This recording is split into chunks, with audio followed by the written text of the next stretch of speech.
Much like Blade and Soul Neo launching in just a couple days, Aion 2 is an MMO we have been eagerly anticipating.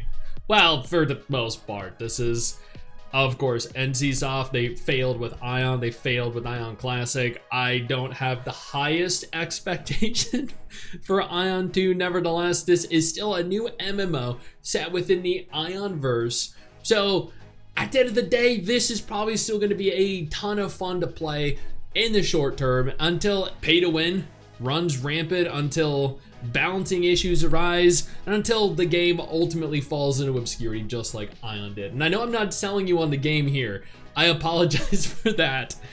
Admittedly, a trailer for Aion 2 has not been released in 6 years. 6 years ago, Aion 2 was announced. And admittedly, the game looked pretty good from what we saw. There was underwater exploration, underwater combat, a complete overhaul in terms of graphics.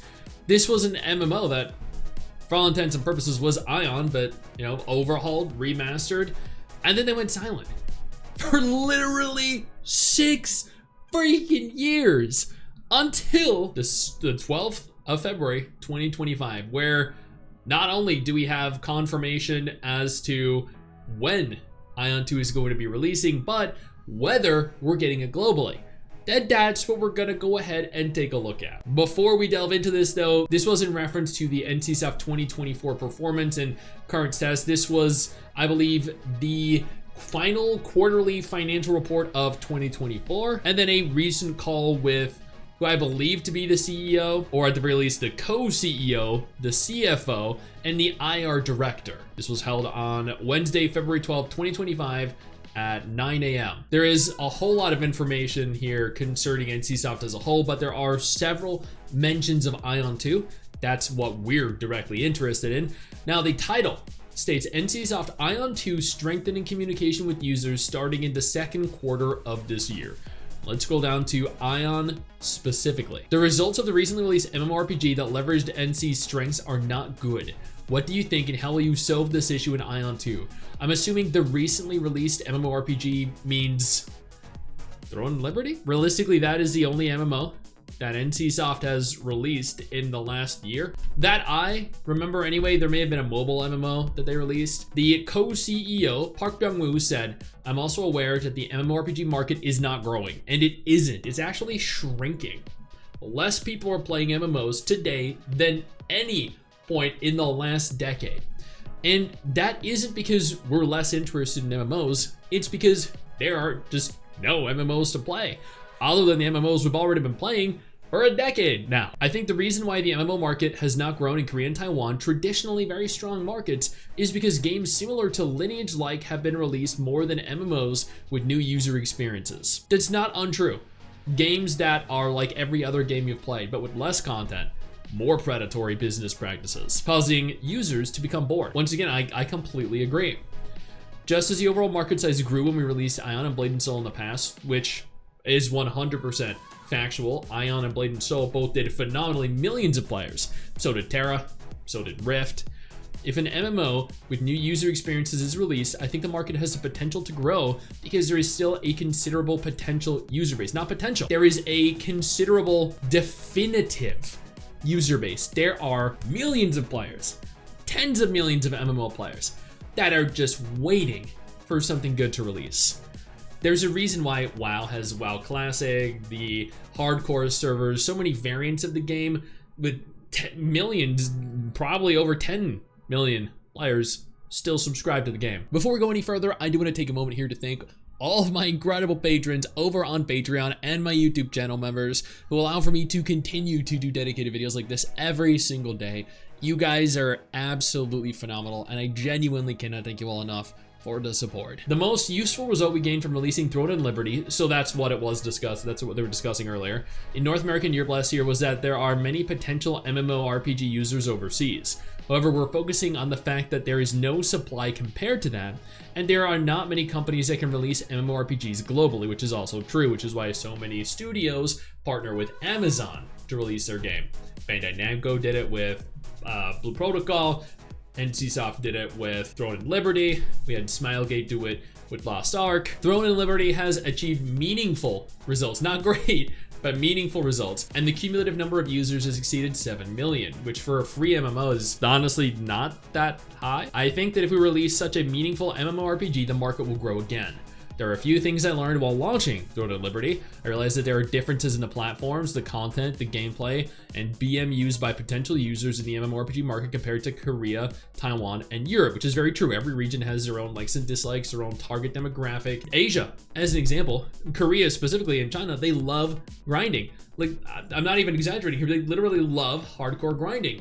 Us Western players, we don't.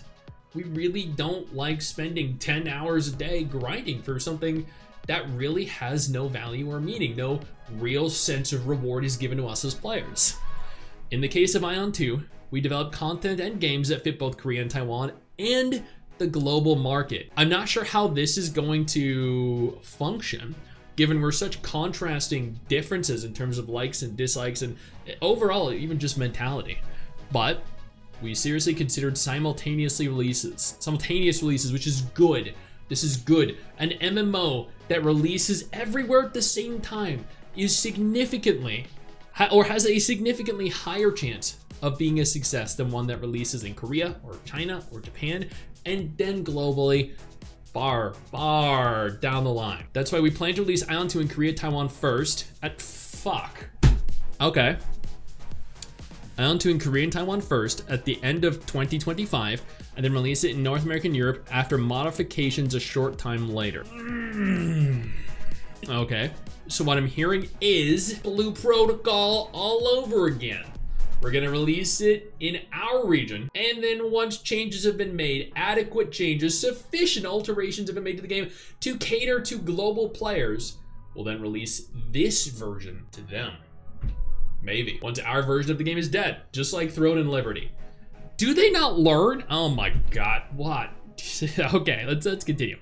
I cannot go into detail about the features of Aion 2 right now, but we plan to gradually introduce Aion 2's unique features by strengthening communication with users starting in the second quarter. Okay, so April through June 2025, we're gonna learn all about Aion 2, and it looks as though the game is releasing in Korea and Taiwan in 2025, and then probably in the first quarter of 2026 globally, once sufficient and adequate alterations have been made to the core game. Hopefully, alterations that impact the business model directly, because Aion is horrifyingly pay to win. Blade and Soul is also very pay to win. So I'm hoping here that is not the case with Aion 2, but it very well may be. And then there were some people in the comment section said, I can't wait for Aion 2. They're gonna sell reinforcement stones again. It's 100% obvious. Aion 2 is probably just lineage with an Aion skin. That is probably also very true. I don't know what kind of expectations I have for this game at this juncture, but I will give them one thing. They're trying, and they're going to release a new MMO to play. Even if this game sucks, even if this game flops and is an overwhelming, gargantuan, monolithic failure, at least they tried. What are all the other MMO studios doing? They've all given up, they've all failed and just thrown in the towel. At the very least, we'll have something new to play. And at the end of the day, I'm okay with that. Good or bad, I prefer having a game to play and test out, a new world to explore, than not having anything and being forced to play mobile games. Hey, where do you think you're going? I see what you're doing there. I see you navigating on over, scrolling on over to that X button. Don't you dare. What I need you to do is take a moment and click one of the videos that are about to appear as soon as I'm done talking. And trust me, you're gonna want it.